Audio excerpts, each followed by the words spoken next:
Friday. Okay, I only have one item for you all at the top, a brief preview of the president's schedule for next week. On Monday, he will visit FEMA headquarters in D.C. to receive a briefing on the Atlantic hurricane outlook and preparedness efforts. On Tuesday, he will mark the anniversary of the death of George Floyd. We'll have more details on what the plans are for that day soon, maybe later today, maybe later this weekend. On Thursday, the president will travel to Cleveland, Ohio to deliver remarks on the economy. And on Friday, his budget will be released, and he will also travel to Wilmington, where he will remain over the Memorial Day weekend. With that, Darlene, why don't you kick us off? Thank you. I wanted to start with Israel.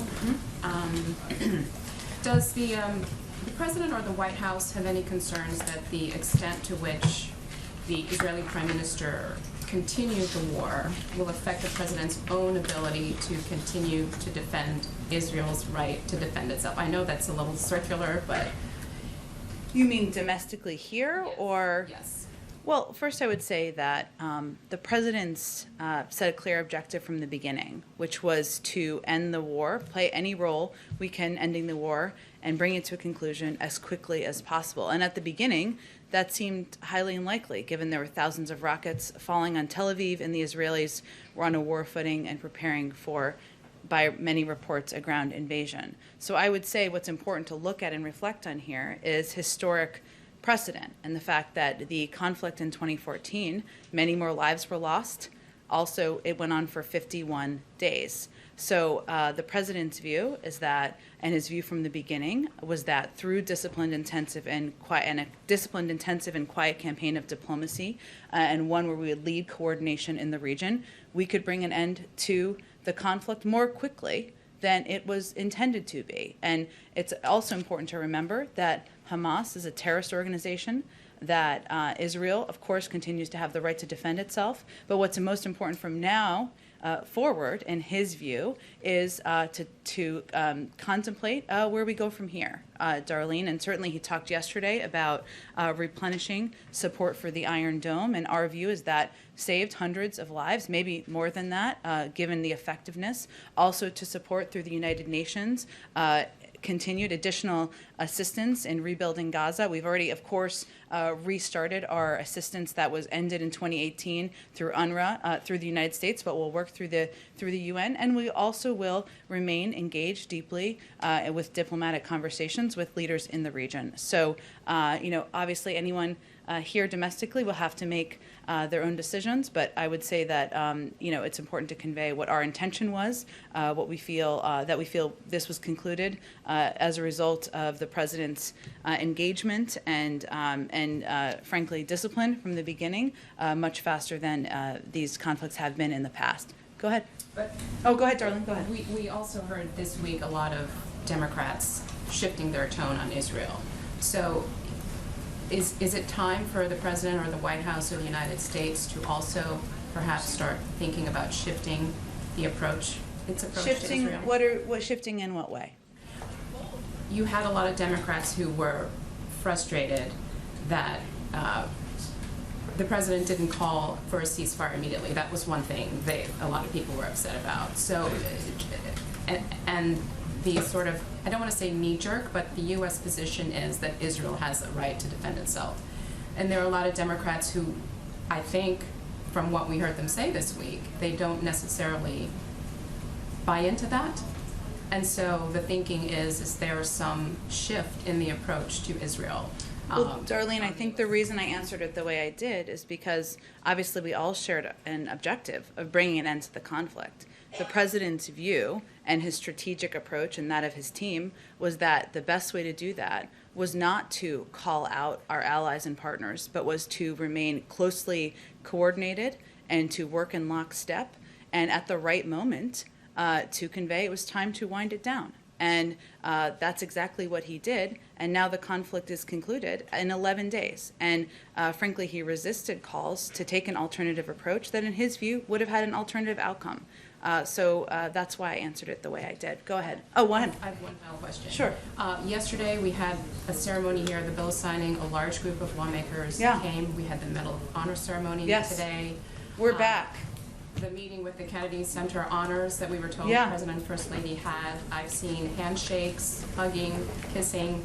Yes. Is the White House open again? Can you talk about some of the considerations that went into these events over the past couple of days? And is this the norm, the new norm, the Yes. new norm going forward? I can confirm we are a warm and fuzzy crew, and we like to hug around here. But we were waiting for that to be allowed by CDC guidelines, which we certainly abide by. So we are, as many organizations and companies are, working to implement these guidelines here at the White House. And so what you've seen over the last couple of days is efforts to do exactly that. And that includes welcoming back and having a full briefing room very soon.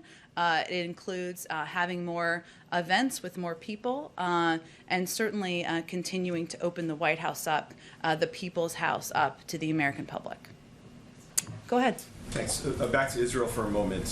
One of the other examples I think that would fit into Darlene's question is this pressure from lawmakers over the $735 million pending sale of precision-guided missiles to Israel. I know the president said yesterday he's committed to replenishing the Iron Dome, but is he also committed to making sure that sale goes through? We have no plans to change our security assistance that we're providing to Israel. But I will say that the president's view is that we need to move forward on a couple of fronts. Certainly supporting the security of Israel is one of them. But another front is rebuilding, playing a constructive role in rebuilding Gaza, providing assistance and funding through the UN efforts to do exactly that, ensuring that it is not Hamas, but is the Palestinian people who benefit from that assistance, and doing that through the UN is, in our view, the best way to do that. It also includes continuing to have engaged diplomacy with leaders in the region, continuing discussions with officials across the Middle East, Egyptians, Israelis, Palestinian leaders, Qataris, others, about how we move forward from here. And then one on police reform. It looks like this sort of soft Memorial Day deadline is going to slip without legislation being passed. Is the White House losing some confidence in the bipartisan talks that are going on Capitol Hill? And also, how does President Biden plan to address that issue on Tuesday when he speaks about the anniversary of George Floyd's death? Well, I would say first that the president used the occasion of his joint address, one of the highest profile moments any president has, to speak about, reiterate his view that police reform is long overdue, that the George Floyd Justice and Policing Act is exactly the right forum and bill that could help get that done, rebuild trust in communities.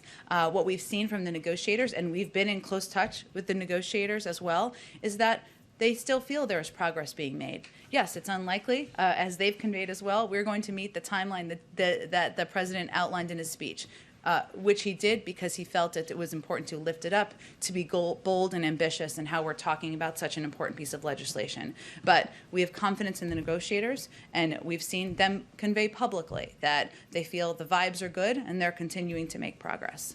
Go ahead. Nation, is the president confident that this ceasefire will hold? And if so, can you explain a bit why? Did he receive any kinds of assurances from Prime Minister Netanyahu? Well, we have strong assurances.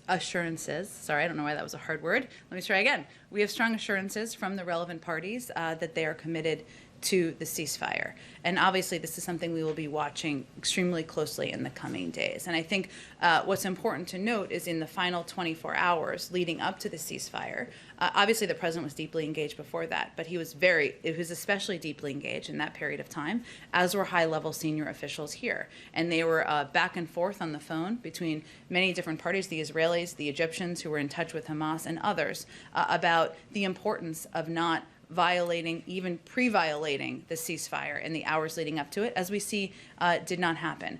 So we will be in close touch with all parties. We clearly will be watching it, but we do have assurances from the relevant parties that they are committed. And yesterday, before this was announced, you said you expected Israel to start winding down their operations because they had achieved significant military objectives. So how much of the timing of this do you think is because of the president's diplomatic approach? And how much of this is simply because the Israelis had exhausted much of their targets in Gaza? Well, I think what's, again, important to remember is to point back to how these conflicts have worked in the past. And we have seen these conflicts last for weeks and weeks, many, many more lives lost. Now, we certainly know there were lives lost in this 11-day conflict. Everyone is a tragedy. But certainly, because of the president's deep engagement, his long relationships, the fact that he set a clear objective from the beginning that we were going to put out the noise and focus on our strategy of deep, intensive, quiet diplomacy, have conversations, not call out our partners and allies, and do our engagements through one-on-one conversations. We certainly think that had an impact. Now, of course, we also were watching closely and we're in touch with them closely about their military successes, and certainly that was a factor, but a part of the discussion as well. And sort of a scheduling question here. There had been an expectation that there was going to be a conversation of some kind today between Republicans on the Hill, some officials here at the White House about the status of infrastructure and Republican counterproposal. Is that meeting still happening today? And can you give us kind of an update on where things stand and any movement that may or may not be happening? Sure. It is happening. It may be ongoing as we speak, but it started shortly before 1 o'clock over video conference this afternoon. Our team, including Steve Ricchetti, Louisa Terrell, Brian Deese, Secretary Raimondo, and Secretary Buttigieg, put forward a reasonable counteroffer that reduces the size of the package from $2.25 trillion in additional investment to $1.7 trillion. And in our view, this is the art, I should say, of seeking common ground. This proposal exhibits a willingness to come down in size, giving on some areas that are important to the president, otherwise they wouldn't have been in the proposal, while also staying firm in areas that are most vital to rebuilding our infrastructure and industries of the future, making our workforce and our country more competitive with China. We actually have every intention to share the complete totality of the counterproposal with you all. We'll just wait for the meeting to conclude to do that. Until then, can you say any more about what was taken out to lower that price tag? Sure. Let me give you kind of some top-line details, and then again, what the counterproposal that we'll put out is very detailed, so you'll see all the specifics for yourself. But again, I noted the top-line number that was offered. Our proposal also involved shifting investments in research and development, supply chains, manufacturing, and small business out of the negotiation into other efforts, such as the Endless Frontiers Act and the CHIPS Act, which, as you know, there's ongoing discussions and negotiations on a bipartisan level about those as well. The proposal also agreed to reduce the funding request for broadband to match the Republican offer and to reduce the proposed investment in roads, bridges, and major projects to come closer to the number proposed by the senators. This is all in the spirit of finding common ground. Now, at the same time, as I alluded to, the counteroffer also reflects our view that the Republican offer excludes entirely some proposals that are key to our competitiveness, key to investments in clean energy and in industries of the future and rebuilding our workforce, including critical investments in our power sector, building and construction, workforce training, veterans hospital construction, and the care economy. So we push for increased funding levels for critical transportation infrastructure like rail, especially considering China's level of investment in such projects, as well as the elimination of lead pipes that poison drinking water and resilience projects as extreme weather events, as we've seen around the country, continue to become more common as a result of climate change. And lastly, any changes to how you would like to pay for all of this? We also reiterated, or the intention is to reiterate, the fact that the president is not willing to raise taxes on Americans earning under $400,000 a year through a gas tax or through user fees. He believes that the extraordinarily wealthy, that companies that many of whom have not paid taxes in recent years can afford a modest increase to pay for middle-class jobs. Do you have another question? Are you good? Okay, go ahead.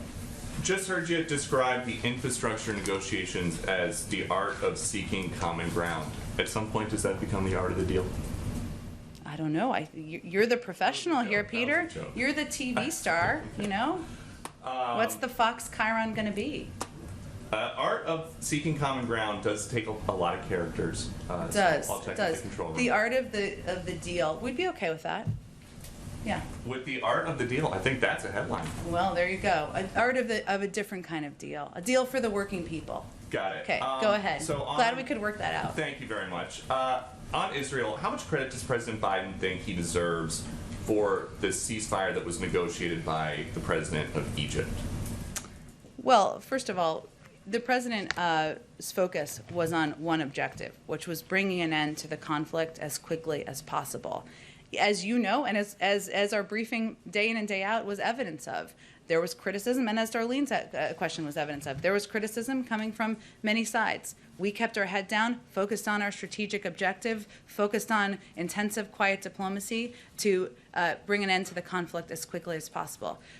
Our engagements with the leaders of Egypt, the leader of Egypt was a key part of that discussion and a key part of bringing an end to the conflict, given their important relationships with Hamas. And I know, because we are just trying to understand all these, the dozens of calls and who played what role. Mm-hmm. The president extended his sincere gratitude to President al-Sisi and the other senior Egyptian officials who played a critical role in the diplomacy. So if their role was critical, how does the White House describe President Biden's role?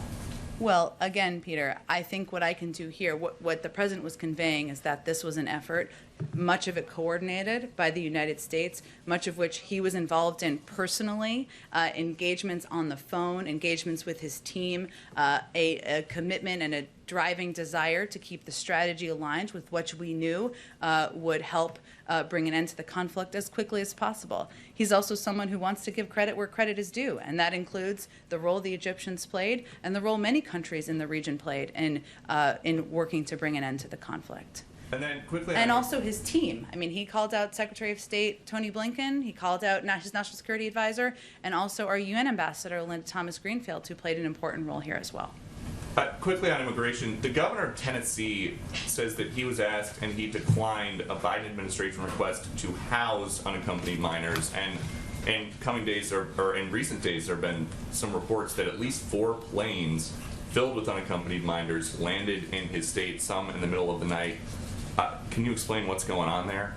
Well, as we have been very clear about, children, our objective is to unite these unaccompanied children under the age of 18, with families, with sponsor families. So children have been traveling through Tennessee. They are simply on their way to unite with relatives and sponsors, to meet sponsors in the state, or just traveling through Tennessee until they reach another destination to unite with family members or legal sponsors. As you know, geographically, it's right in a place where there's a lot of states around it, so it's a place where some flights have gone through as children are moving to other destinations. And since this was something that the governor of the state said he didn't want, this is not a case of federal officials trying to sneak something past the state level officials. I think I'm confirming here that Tennessee is a state that is right near in the middle of the country, and some kids have to travel through there to get through their destination, and we've been very clear that our objective is to treat these kids humanely, get them to safe homes, especially homes of loved ones and sponsored families. Go ahead. Point of clarification, you mentioned detailed some of the cuts to the counter proposal. Did I hear you right? That said they're going to find a home in other Senate legislation that's curling through now, like the China bill. So while they're coming out of your counter proposal, they are going to find a home somewhere There else. are some components, where there is some overlap in the Frontiers bill and the CHIPS bill, where there is opportunity to still move forward on some of the president's ideas. Gotcha. Republican governors in some 22 states have rolled back those expanded unemployment benefits. What is the White House or the Biden administration doing to preserve those benefits, if anything, at the state level? Well, Jarrett, it is up to, of course, these governors to make a decision about what assistance they want to provide to the people of their states. Our view continues to be that unemployment insurance, of course, at a federal level, which is something we advocate for and would work to pass through Congress or have worked to pass through Congress, is something that can help people during a time where there are still more than 8 million people out of work make ends meet. And that there is not overwhelming data that suggests that it is a driving factor in people not reentering the workforce, especially at a time where we're continuing to recover from the pandemic. But it is ultimately up to governors to make those decisions. And there's nothing the federal government can do, just to be clear. We can continue to convey what we see in the data, what we advocate for in terms of what we think will help get people back on their feet, and we use every opportunity to do that. The Washington Post just reported some details on the upcoming budget, specifically that the public option to create a government-run health insurance program and a pledge to cut prescription drug costs are not going to be in that budget proposal. Anything you comment on that? Well, we'll be announcing and rolling out the president's proposed budget a week from today. Buckle up. I know it's a big day for Reuters those days. And I'm not going to get too far ahead of that. But what I will tell you is that what it will outline is how we're proposing to pay for a range of the proposals the president has put forward. And he's clearly talked about and remains committed to his campaign pledge of pushing for a public option, to doing something to address the rising cost of prescription drugs, something he talked about in his joint session address. But every entity may not be reflected in this budget. Go ahead. Thanks, Jen. Back to the Middle East. Prime Minister Netanyahu seemed to ignore President Biden's requests for a de-escalation of the violence over several days. And then a truce was struck once Egypt stepped in. So I guess the question is, why should people have confidence that President Biden will be able to work with him for a de-escalation should there be another flare-up? Through with Prime Minister Netanyahu? I would just have to say, Kristen, that I don't think that's how any of the parties involved, the Prime Minister, the Egyptian president, or this president, would characterize what happened over the last 11 days. And obviously some of this is going to remain, continue to remain behind the scenes through what was quiet diplomacy over the course of 11 days. But there's no question that the president's engagement, both with the Israeli Prime Minister, both with the president of Egypt, with leaders in the region, our commitment to staying disciplined and remaining focused on our overarching objective of bringing an end to the conflict as quickly as possible was contributed to the ceasefire we saw last night. Well, I guess what I'm asking about is, based on your own readouts from the White House, President Biden pressed Prime Minister Netanyahu to de-escalate the violence, and then in later phone calls urged a ceasefire, and that didn't happen until And there was a recently. ceasefire last night, and he urged for a ceasefire about 2 days in advance of that. And again, I would say that the president's objective from the beginning was to have these conversations quietly, to work in close coordination with the prime minister about how we could bring an end to the conflict, recognizing fully that at the same time there were thousands of rockets coming into cities in Israel from Hamas. And that was something the prime minister was going to work to defend. And the president said yesterday that he told Prime Minister Netanyahu he would replenish the Iron Dome system.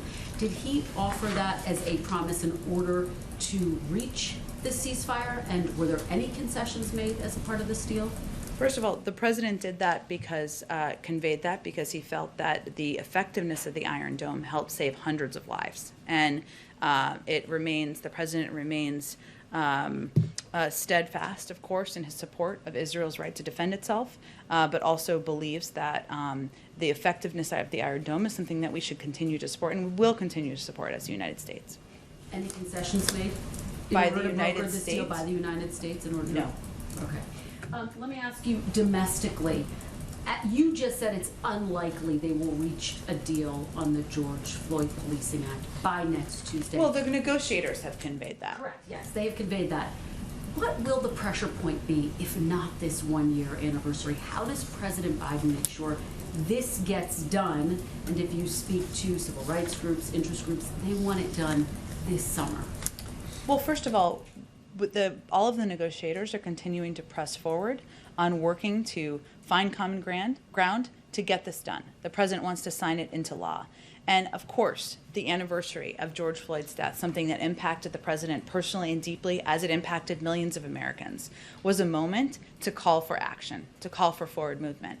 But the negotiators, by all accounts, are continuing to make progress. They're continuing to have good discussions, and that is a positive sign.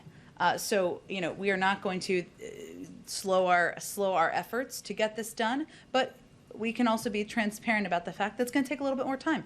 Sometimes that happens, and that's okay. By the summer, does the president want this done by the summer? The president wants to sign it into law as quickly as possible. To follow up on something that Mary was asking you, this counter proposal. Yeah. Can you tell us specifically about the corporate tax rate? Has there been any change to the corporate tax rate? Has it come down to 25%, something that Democrats were asking for? Well, again, our counter proposal was primarily focused on the areas of investment, as you'll see when we provide the specific details. And what I reiterated to, which is the president's bottom line about not raising taxes on people making less than $400,000 a year, encouraging the Republican ranking members and leaders to take a fresh look at the fact that many corporations can afford to pay a little bit more taxes, and so can many on the highest income. That was really what was in our counterproposal in terms of what was discussed in the meeting. I don't have a readout of that quite yet. No change yet to the corporate tax rate that you're aware of? Well, I mean, the proposal of the corporate tax I'm not a rate. mathematician, otherwise I wouldn't be here. But obviously, we proposed a package that was $500 billion less expensive. So it needs less pay-fors. But what that looks like will have to be a part of the negotiation. Go ahead. Thanks, Shannon. I'm hoping you can give us an update on international inbound travel. Wondering if the administration... I wish I could. Well, It's a very popular question. well, I was going to ask if the administration feels any urgency ahead of the summer high season to make any new policy moves. Well, we certainly understand the desire of many Europeans to come travel to the United States and vice versa. And people, that's part of returning to normal and part of what will make people feel good about the efforts to fight the pandemic. But we can't respond to public pressure or even emotion. We have to rely on the health and guidance, the guidance of our health and medical experts, which is exactly what we'll do. But in terms of that guidance, at this point, the CDC is saying for vaccinated individuals, they can go in and outside large crowds, small crowds, they say that vaccinated individuals can travel internationally. And they're still required to wear masks, and airline travel is a little different. And again, I'm not a doctor, but we rely on their advice, and they obviously are continuing to consider and update guidance as information becomes available. And in terms of possibly requiring, proof of vaccination for non-U.S. citizens, is there any further consideration of that you could share? A vaccine passport? I didn't use that term. Well, you mean the same basic thing, the federal government requiring vaccines, Yes, proof some of sort vaccination. Proof of vaccination. That is not in our intended plan. Just on a different topic, on Colonel Puckett Jr. Yeah. Why was, maybe you could take us a little bit into Sure. the decision to have him be the first recipient of a Medal of Honor from the President? Well, clearly he has an incredible personal story and is part of what the president feels is one of the greatest generations in history. And he also has a great deal of support for the sacrifices he made and the incredible story we just heard the president tell at that event. And the president, I think, felt it was important to honor him, recognize him, as one of the first people, given the service that he paid to the country, and the fact that he is still a young man, but someone we want to recognize while his family can celebrate with him. Go ahead, Ann. Let me try a different version of Kristen's question on Israel. Okay. So on Wednesday, the readout of the president's call with the prime minister was pretty blunt in saying that the president had told the prime minister he expected to see a significant de-escalation that day, Wednesday. The ceasefire didn't come until more than 24 hours later, 36 hours later, 2 a.m. Friday local time. Was the president concerned, and was there any consternation around here as the day wore on Wednesday and moved into Thursday, that the prime minister was blowing him off, not listening to him, not doing what the president had asked him to do? No, and that is not a reflection of what happened behind the scenes either. Clearly, the president felt it was important to convey, even in a public readout, that his view and the view of the United States was it was time to move toward a ceasefire. And just over 24 hours later, there was an agreed ceasefire. And that required additional conversations behind the scenes, many of which the president was involved in himself, as you well know, because we did readouts of them. It required also an agreement, as you know, Anne, from the other side, and required an agreement from Hamas that they also would engage in the ceasefire, hence the conversation the president had with President El-Sisi on Thursday, just yesterday morning. That was a factor that led to that agreement on that side. So it was the moment in the discussions and negotiations where the president felt it was important to convey that publicly. Obviously, he was careful about what he conveyed publicly, what he said publicly, what we said in readouts publicly, but it was a reflection of that. But over the last 24 to 36 hours were clearly pivotal in bringing an end to the conflict. But it's unusual for a president to throw a flag like that and to say to a foreign leader that effectively the U.S. president is setting a deadline for specific action. If that specific action isn't met in the deadline the president sets, even though I completely take your point that there was a ton of other stuff happening and it wasn't a terribly long, much longer time period than the one the president has set, is there a risk that the president looks in any way weak or ineffective in having set the deadline to begin with? Well, first of all, there was a ceasefire in 11 days. That was 1/5 of the length of time of the 2014 conflict, with far fewer lives lost.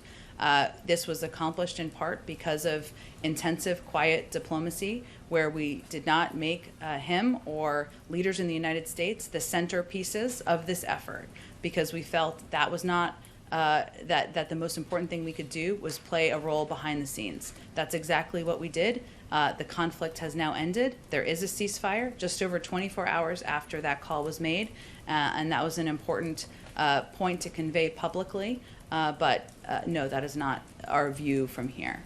One other topic, this month the Justice Department had informed Washington Post reporters, and then this week CNN reporter, that the previous administration had obtained their phone records as part of investigations into presumed leaks that led to news stories. What is this administration's view of the appropriateness of seeking reporters' phone records, and do you plan to continue those investigations? Well, first, I will say that I learned of this issue for the first time after CNN's report yesterday, and I know similar sentiments have been expressed from many parts of this government. As I understand it, the records sought and the legal process to obtain them began, as you noted, during the prior administration. We, of course, this president is committed strongly to the rights of the freedom of press, as you have seen for decades, and to standing up for the rights of journalists. And the Justice Department conveyed yesterday that they intend to meet with reporters to hear their concerns about recent notices, and they certainly intend to use the Holder model as their model, not the model of the last several years, but really these decisions would be up to the Justice Department. Well, the Holder model included pretty significantly aggressive leak investigations. The specific question, though, is the appropriateness of seeking and seizing personal phone records from journalists. Does this administration believe that's an appropriate tactic? Well, again, it was done by the prior Department of Justice. I would send you to the Department of Justice for any comment on what their intentions are moving forward. Go ahead. There was a Marist poll that came out earlier weighing race relations in the U.S. with 17% of people saying that they did not believe that things had, 17% believing, only 17% things had changed. Earlier you talked about police reform and what the administration is doing. You mentioned building trust in communities, but what does that actually mean? Well, I think the reason I referenced that is because obviously passing, or our view I should say, is passing the George Floyd Justice in Policing Act into law, ensuring that there is more accountability, more requirements and restrictions in place for departments across the country, and also would be a contribution to rebuilding trust in communities. Obviously, there's more that needs to be done beyond that. That's not the only step, far from it, but I think our view and the President's view is that signing this bill into law would make a contribution. Also, what concerns, with concerns among parents about potential long-term effects on children associated that have gotten the vaccine, any type of surveillance outside of the 2-year plan that's been described by Pfizer has the administration considered to help kind of quell the concerns of parents? Just so I understand your question, you mean surveillance of the impacts on kids? Well, first I would say that the most important thing we can say, message we can convey from this administration is it's okay to have questions and concerns. And your primary care physicians and doctors are absolutely the right people to answer these questions now and a year from now and 3 years from now. And certainly there has been a great deal. The process of approving vaccines in the United States is the gold standard. We have the highest standards in the world. And our health and medical experts are confident in that. But we also know, I'm a parent, many of us are parents. Parents have questions about what this means for their kids, and that's okay, that's valid. That's one of the reasons why we are trying to fund and empower local leaders, civic leaders, medical experts, partnering with primary care physicians so that parents feel like they can ask these questions to people they trust, right, who they've been taking their kids to for years. Lastly, the Department of Agriculture today published the first notices of the funding available. And so for black farmers who've been talking about they have felt like there's a lot of racism within that system, we know that the banks had sent a letter to Secretary Vilsack earlier pushing back on those funds being available. And many farmers took it as a threat. What is the administration prepared to do if we start to see that then banks don't offer any loans to black farmers because of that decision? Well, I know this is very much on the mind of Secretary Vilsack in terms of ensuring equity and how these funds are being distributed and delivered around the country. I'd probably have to check with the Department of Agriculture and kind of the status of this letter. I haven't been following this as closely. Go ahead in the back. On infrastructure, you mentioned some of the items removed in this U.S. counteroffer kind of migrating to other proposals, other pending legislation. Could some of those then be included in the families plan? Well, look, I think the reason I referenced the CHIPS proposal and, of course, the Frontiers proposal is because, as you know, those are negotiating and working their way through in a bipartisan fashion at this point in time. But as I've also said from here, but I'll restate, what the president's put forward is a bunch of large, bold ideas, right? The mechanisms and the mechanics of how they move forward, we're very open to working with Congress on what that looks like. So there is some overlap in some of the pieces proposed in the jobs plan with some of the components in the CHIPS plan and the Frontiers plan. Hence, there's an opportunity to move those ideas forward. But beyond that, obviously he'll continue to press for these in the months ahead. And the original proposal had pretty ambitious plans for electric vehicles. I think you referenced this a little bit before, but a lot of GOP skepticism about some of those plans. So in the counter proposal, are you guys ratcheting back on those at all? Or? Yes, absolutely. And again, you'll see the specifics when we put out our entire counter proposal, but certainly investments in the electric vehicle industry, charging stations, industries of the future, which in our view are going to be the backbone of communities around the country, including communities like Dearborn, where the president was earlier this week, are areas where we feel we need to continue to invest to be competitive with China and boost our workforce. Go ahead in the back. Thanks, Jen. The administration has said that it wants to work with Japan and South Korea to stand up to China's aggression. But as you know, South Korea and China, they're heavily dependent on, South Korea and Japan's economies are heavily dependent on China. And there's also been some reports about the South Korean side being reluctant to add any language that might upset the Chinese in today's joint statement. So how is the administration going to work with South Korea and Japan when it comes to standing up to Beijing when their economies are so closely tied to China? Well, first let me say that it should send a clear message about the importance of these partnerships and alliances that the first two bilateral meetings the president has had after today are with Japan and South Korea. And obviously there are a range of means we coordinate and communicate with both of those countries, including through our trilateral discussions that we've already participated in at a very high level from the federal government with our National Security Advisor and our Secretary of State. We certainly recognize that fundamentally our two countries, the United States and South Korea, may look at aspects of our relationship with China similarly and some aspects differently. And that will be a part of our discussion and a part of what we understand going into these discussions that are ongoing now. But at the end of the day, we feel there's areas of cooperation and partnership with South Korea. As you know, there was a big announcement that was made today, which we welcomed, which is significant investments in the United States by South Korean companies, totaling more than $25 billion, which that reflects the long-standing close close economic ties between the United States and South Korea, and we expect there to be continued opportunities for those type of economic engagements and cooperation. Just one more. There's, as you know, there's ongoing tension between South Korea and Japan. Will he urge President Moon Jae-in today to improve its relationship with Japan? Well, first, we continue to promote expanded trilateral U.S. South Korea-Japan cooperation. Again, you've seen that through the trilateral meetings that we've had at a very high level. We not only want to strengthen America's relationship with our allies, but also between our allies, and nowhere's that more important than between South Korea and Japan. So certainly, there's a range of topics they'll discuss, and they'll have a press conference to talk about all of it. Go ahead. Thank you. I'm sorry. I'll go right to you next. I will not forget you. Sorry, I was jumping around. Go ahead. Thanks, Jen. I wanted to ask about President Biden's conversation with Rep. Rashida Tlaib on the tarmac in Michigan. What was his reaction to what she said, which was reported to be that she told him the U.S. can't continue to give the right-wing Netanyahu government billions of dollars to commit crimes against the Palestinians? Well, the president spoke about how impressed he was by Congresswoman Tlaib at the event he had after he had the conversation with her. So I think he spoke to that already. And certainly he understands that there are a range of viewpoints as it relates to the conflict in the Middle East, which we were in the heat of over the last several days. And he felt it was important to have a discussion with her on the tarmac so he could convey his point of view, certainly hear hers, and he'll look forward to continuing to engage moving forward. Go ahead. Thanks, Jen.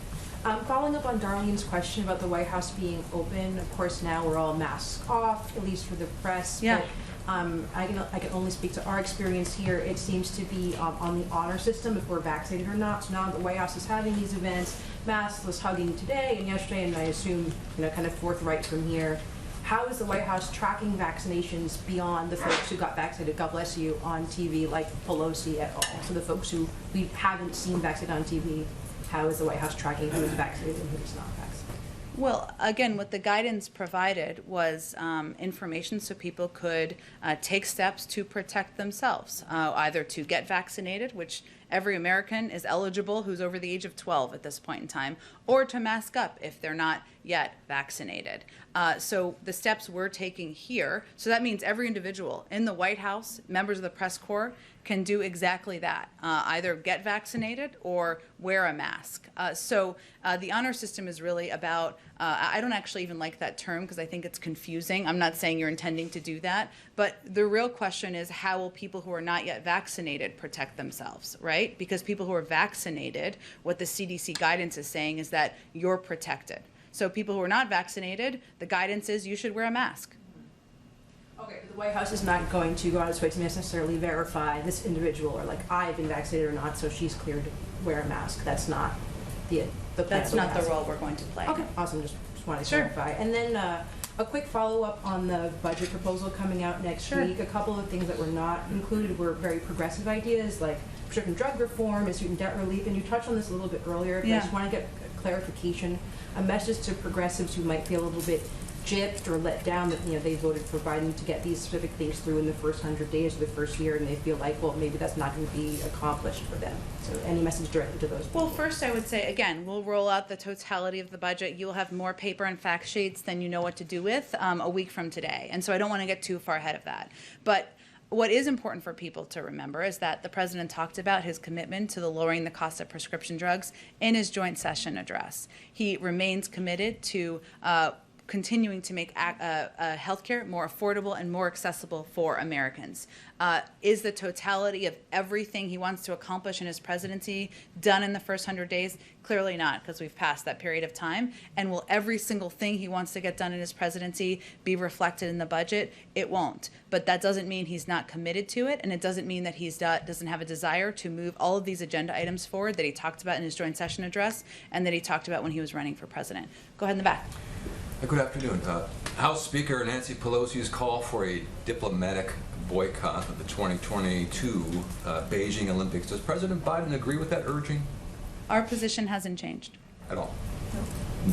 Human rights and all, and as much as this administration forcefully defends human rights? And We are treating people quite well? outspoken on human rights, the values of the United States, in our conversations with the Chinese government and leaders, and any country where we have concerns, as was clear in the readout that from the president's call with President Xi, and as has been clear in every engagement we've had with the Chinese leaders. But our position on the Beijing Olympics has not changed. Okay, to follow up, if I can.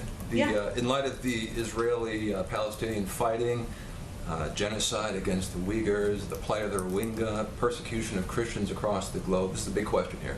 Going forward, how is the Biden administration going to foster international religious freedom?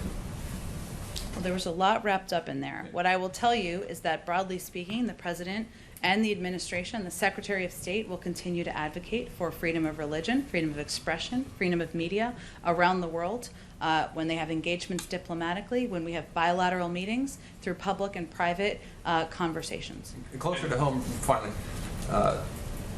we've seen gas prices rising. It's a much different topic here. Gas prices rising significantly, and we all know that they hurt poor people. They hit them the hardest. Right? Every dollar that comes in. That's why it's so perplexing that some are proposing user fees, but it's another topic. Right. Well, you want to continue on your? Go ahead. Okay. I don't know. You had a question. Well, my question is the Biden administration considered? Does it have any plan or any sort of action it can take to try to bring down prices, or at least somehow make the cost less, whether it's a tax or something to help impoverished people? Otherwise, the money that's going to them in the form of the rescue plan and the other money is really money going back out the door to pay for higher gas, isn't it? Well, first I would say that the president's plans, his proposals, whether it was the American Rescue Plan, his American Jobs Plan, his American Families Plan, have all been proposed through the prism of what he can do to help working people, help people trying to make ends meet, help people trying to put food on the table. His proposals have helped cut childhood poverty in half by this year. It's helped put 1.5 million people back to work, has helped ensure that families and parents have a little bit of extra assistance so they can cover the cost of childcare. So that has been the prism through which he's made all of his proposals. I have to wrap this up in a minute here. Just a quick point of clarification. What did you mean when you said that when it comes to spying on journalists, this DOJ is going to follow the Holder model? Because Eric Holder was the Attorney General when the DOJ was spying on the Associated Press and was obtaining phone records for bureaus and individual journalists? Well, the question that was asked, which was a good question, was about the records that were taken or seized or however you want to characterize it, during the last administration, and we're not going to follow the Barr model. I would say I would point you to our Department of Justice to how they will approach that issue. You said the Holder model, and Eric Holder did monitor the phone records of journalists. I think I would point to the Department of Justice here. All these decisions would be made by our Attorney General and the Department of Justice. And again, they are going to be meeting with journalists to hear their concerns. And certainly we will continue to advocate for freedom of press, freedom of expression in the United States, of course, but also around the world. Thank you, everyone. Oh, I'm sorry. I don't unintentionally forget. It's my favorite part of the week. Go ahead. Hello. How are you? I'm good, thank you, Jen, for the opportunity. My name is Andrew Pang. I'm with the YAPI, a publication dedicated to tracking Asian American and Pacific Islander activism. I have two questions. The first one's on anti-Asian hate. In addition to the COVID-19 Hate Crimes Act that the president signed yesterday, the administration also announced plans back in March to reestablish the White House Initiative on Asian Americans and Pacific Islanders. The White House also said that the president would appoint a permanent director to lead that initiative. Do we have any announcements, or can we expect an update on an executive order reauthorizing the initiative? Sure. Well, thank you. It's very nice to meet you. Thanks for all the reporting you do. I will first say that reinstating and expanding the White House Initiative on Asian American and Pacific Islanders and ensuring that it is successful is a top priority for the president. He's committed to reestablishing the initiative, as he talked about early on in his presidency. We hope to have more on that soon. So soon coming weeks on more specifics and an update. As you noted, he signed into law a bipartisan bill, the COVID hate crimes bill legislation yesterday. First big event here at the White House with bipartisan support. Welcome people to the White House. That just conveys how important that legislation was to him. And he also committed to appointing a senior member of his White House team, which he has done, who has a seat at the table, both on policy and personnel, to speak to the initiatives that are important to the AAPI community. But hopefully we'll have more soon. Maybe if we're having this conversation next week, I'd have more of an update, but it could be that soon. But it's very nice to meet you. Thanks for joining us in the briefing room. Thanks for everyone so much, and have a wonderful weekend. Thank you, Jen.